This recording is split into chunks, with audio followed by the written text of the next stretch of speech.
Hello everyone, this is प्रीति शौर्य मापा में आप सबका स्वागत है। आज मैं बहुत इंपॉर्टेंट टॉपिक पे बात करने वाली हूँ। जैसे कि मैंने आपने मेरे अगर प्रीवियस वीडियोस देखे होंगे तो आपको पता होगा मैंने फर्स्ट 3 मंथ्स या फर्स्ट ट्राइमेस्टर के बारे में बहुत सारी डिटेल्स में आपको चीज़ें बता चुकी हूँ। सो कॉन्ग्रेचुलेशंस, अगर आपके पहले 3 महीने बहुत अच्छी तरह से निकल चुके हैं, आपका फर्स्ट ट्राइमेस्टर एंड हो चुका है, तो अब आपके बेबी में आगे आने वाले टाइम में बहुत कम दिक्कतें होने वाली, मतलब आपका ये फर्स्ट 3 मंथ्स का क्रूशियल पीरियड निकल जाता है। ऐसा कहते हैं प्रेगनेंसी के 9 मंथ में फर्स्ट 3 मंथ्स और लास्ट के 3 मंथ्स थोड़े से हैक्टिक होते हैं, पर जो बीच के 3 महीने होते हैं लाइक 4, 5 और 6 मंथ, इसको हम honeymoon period of the pregnancy भी कह सकते हैं, happy period of the pregnancy है या golden period of pregnancy. Because जो हमें पहले के 3 महीने में जितनी दिक्कतें होती है समझो अब वो बहुत हद तक कम हो जाती है। तो आप एक्चुअल में अपने प्रेगनेंसी को 3 महीने लाइक 4, 5, 6 मंथ बहुत अच्छे से इंजॉय कर सकते हैं।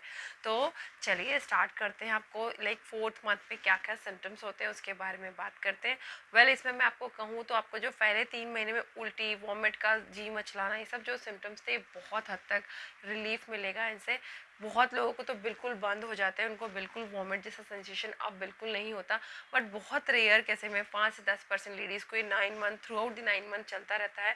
डॉक्टर उसके लिए मेडिसिन दे सकते हैं, तो प्लीज़ आप उसके लिए बिल्कुल वरी मत करिए। पर बहुत हद तक आपको ये वॉमिटिंग का प्रॉब्लम अब नहीं होगा। सिर्फ खाने की स्मेल ज़रूर चढ़ती है कि हम लोग किचन में खाना बना रहे हैं और हमसे रोटी नहीं बन रही है, वो थोड़ी देर के लिए आपको फ्रिक्वेंटली वो होता है और वो नॉर्मल है क्योंकि वो हार्मोनल चेंजेस हो रहे थे। ये सिम्टम्स आपको बना रहता है, बट कुछ कुछ लेडीज़ को ऐसा नहीं भी होता। तो ये है कि आपको वॉमिटिंग का प्रॉब्लम कम्प्लीटली ख़त्म होने वाला है। और उसके बाद में नेक्स्ट सिम्टम्स है, अब आपको भूख लगने वाली है अच्छी खासी। लाइक इनिशियली 3 मंथ्स में हमें भूख बहुत लगती भी है, पर इतना वॉमिटिंग, थकान, चक्कर, इतना हार्मोनल इम्बैलेंस हो रहा होता है बॉडी में कि हम खा नहीं पाते, चाह के भी सब हमारे मुंह से निकल जाता है। चाहे वो पानी पिए वो भी बाहर निकल जाता है। तो अगर आपको अब लाइक अब ये चीज़ें आपको दिक्कत नहीं करने वाली, तो अब आराम से आप खाइए क्योंकि आपको भूख बढ़ने वाली है। आपका बेबी बढ़ रहा है, आपका लाइक बेबी की ग्रोथ प्रॉपरली चल रही है, तो आपको अच्छे से भूख लगेगी। आराम से अपनी फेवरेट चीज़ें बनाइए और खाइए।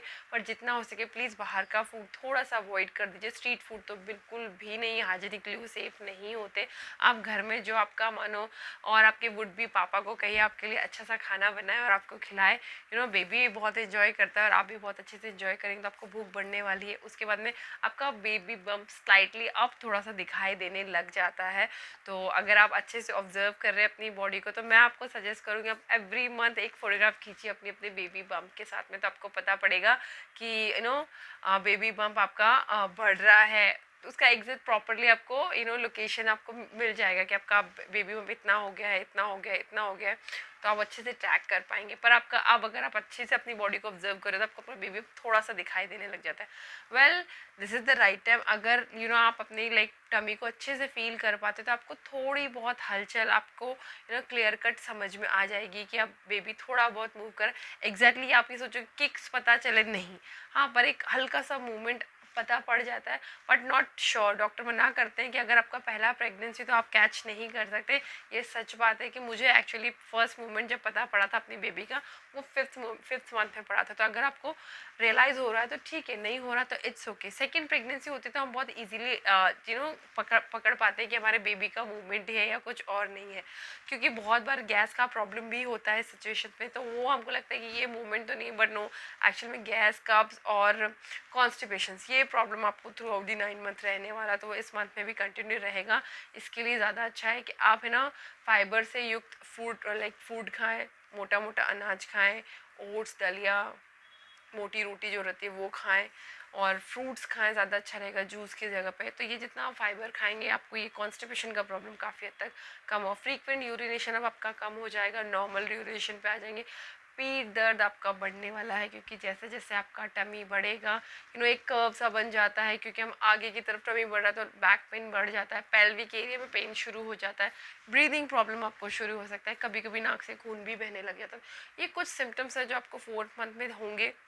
मैं ये बिल्कुल नहीं कह रही हूँ कि सारे सिम्टम्स आपको होंगे, कुछ एक सिम्टम्स भी अगर हो रहे हैं तो और नहीं भी हो रहा है तो बिल्कुल भी नॉर्मल चीज़ है, आपको बिल्कुल भी टेंशन लेने की ज़रूरत नहीं है इसमें। तो ये सारे सिम्टम्स है जो आपको अभी 4th मंथ में होने वाले हैं। और अब मैं बेबी ग्रोथ की बात करूँ कि आपका बेबी बेबी का क्या डेवलपमेंट होता है, तो आपका बेबी एक संतरे के शेप का हो जाता है। बेबी की ऑलमोस्ट लाइक जो मजबूती से जो हड्डियाँ उसका जो स्ट्रक्चर है वो ऑलमोस्ट शेप ले चुका होता है बेबी। इस समय इस मंथ के एंड में आपका एक अल्ट्रासाउंड शेड्यूल होता है जिसमें बेबी के सब बॉडी पार्ट्स प्रॉपरली बने या नहीं बने वो सब चीज़ें देखी जाती है। तो वो अल्ट्रासाउंड के बारे में एक अलग से एक वीडियो मैं बना दूंगी। और अब जो बात है ये सब आपके बेबी के बारे में है। और आपके बेबी के लाइक बाल उगना शुरू हो जाते हैं, उसके आँखों के पल के आईब्रोज सर के बाल ये आना शुरू हो जाते हैं। अब आपके बेबी में लाइक कानों में जो सुनने कानों की कान वर्किंग हो जाते हैं तो उसको आवाज़ सुनाई आती है, तो आप उसे थोड़ी थोड़ी हलचल फील कर सकते हैं। तो आप उससे बातें ज़रूर करिए, वो आपका फील पहचानेगा, आपकी आवाज़ बहुत जल्दी रिकग्नाइज करेगा। तो ये सारे सिम्टम्स आपके बेबी में जो चीज़, आपके बेबी का जो वेट है वो अराउंड 100 से 125 ग्राम तक हो जाता है। तो अच्छे से खाइए, बिल्कुल हाइड्रेटेड रखिए अपनी बॉडी को और इन्जॉय करिए ये पीरियड, क्योंकि अब आपको लाइक वो जो इनिशियली 3 मंथ्स के प्रॉब्लम्स है वो इतने नहीं होने वाले। तो enjoy your pregnancy. Thank you so much. Subscribe my channel, like button को प्रेस कर दीजिए एंड प्लीज़ कमेंट बॉक्स में लिख के बताइए आपको क्या फील हो रहा है, आप कैसे इसको एंजॉय कर रहे हैं वो सब मुझे बताइए। थैंक यू सो मच, मुझे भी अच्छा लगता है आप लोगों से बात करके। Thank you so much, bye bye, have a good day.